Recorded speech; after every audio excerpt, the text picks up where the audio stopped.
Hi guys! Welcome back to my channel, and for today's video, gagawa tayo ng skincare routine kasi may mga nagre-request nito and medyo matagal na yun at ngayon ko lang siya magagawa ng video, kaya wag na natin patagalin pa at mag-start na tayo agad. Itong mga products na to, sobrang nag-work siya sa akin. Mag-insert ako ng mga pictures dito para makita nyo yung itsura ng pimple and pimple marks ko nung nakaraan or last year. And hindi ko sure kung mag-work to sa inyo, pero sa akin nag-work siya, kaya pwedeng subukan nyo din and balitaan nyo ako. So first product na ipapakita ko sa inyo is Acne Care Anti-Acne Soap, and this is what it looks like.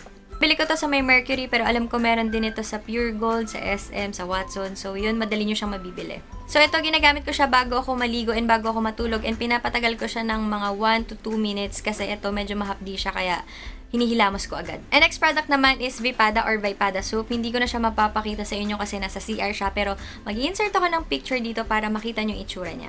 So after nung Acne Care na soap, ang ginagamit ko is Vipada and pinapatagal ko siya ng 1 to 2 minutes din kasi medyo mahapdi siya. Yung Vipada pala na soap, hindi ko siya agad tinry nung binigay sa akin, pero nung sinend sa akin yung benefits nung soap na yun, tinry ko siya agad-agad kasi nakita ko na nakaka-lighten siya ng mga pimple marks. And yun nga, sobrang thankful ako sa soap na yun kasi ang hirap matanggal ng pimple marks, lalo na yung malalaki. Pero ngayon, wala na yung mga pimple marks ko. Meron pang konti, pero hindi mo na mahalata kahit wala akong makeup. Gumamit din pala ako ng snow caps, pero feeling ko tumaba lang ako, tapos hindi naman ako masyadong pumuti. Parang ano lang siya, nagiging blooming lang yung skin mo, pero hindi ka talaga puputi. For 3 months ko siya ginamit. Kaya tinigil ko na yung snow caps kasi ang mahal nga, kaya nag-stick na lang ako dun sa Vipada na soap.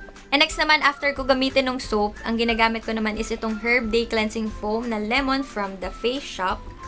And this one is for all skin types. Uy, may langgam. This one is for all skin types. Ito naman, nakakatanggal siya ng mga dead skin cells. Nakalagay dito sa likod. Tapos, ang gusto ko dito, yung feeling niya after mo maghila mo. Sobrang fresh lang. Tapos parang ang lamig-lamig sa mukha. Ito, nabili ko siya sa The Face Shop ng 365 pesos. Pero buy one, take one siya nun. Kaya binili ko na to. And next naman is itong Innisfree Green Tea Cleansing Foam. And this is what it looks like. Ito, nakuha ko siya sa Althea, Korea. Kung gusto nyo makatry ng mga Korean products na wala dito, try nyo mag-shop sa Althea, Korea kasi sobrang dami sa kanila at sobrang mumura pa.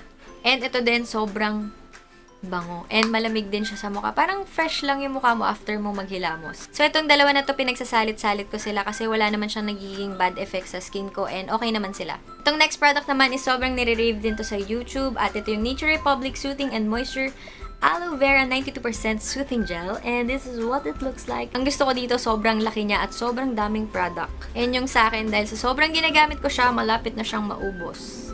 Yan. Buti na lang may extra ako na binigay ni Perky, kaya hindi ako mahirapan na bumili pa nito. Alam ko may Nature Republic sa atin dito, pero 280 yata or 250 pesos siya. Pero sa Althea, Korea, 180 pesos lang to. Ito naman, ginagamit ko siya after maligo and after ko maghilamos sa gabi.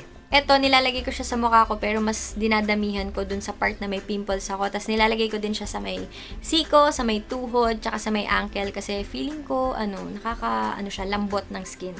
And ang gusto ko pa dito, hindi siya malagkit. Para ka lang naglagay ng tubig sa mukha. Next product naman is from Althea, Korea again. Ito yung It's Skin VC Effector. And this is what it looks like.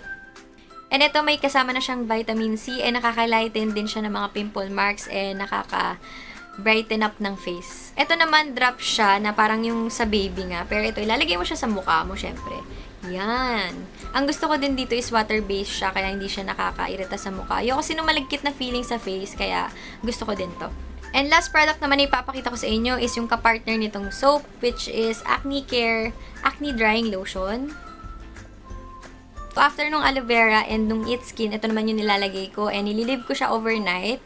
Sinishake ko pala to before ko siya gamitin, tapos gumagamit lang ako ng cotton buds, tapos dinadat ko lang sa may pimple ko. Ito naman, sobrang effective siya sa akin kasi kunyari may pimple ako ngayon, tapos may bump na siya.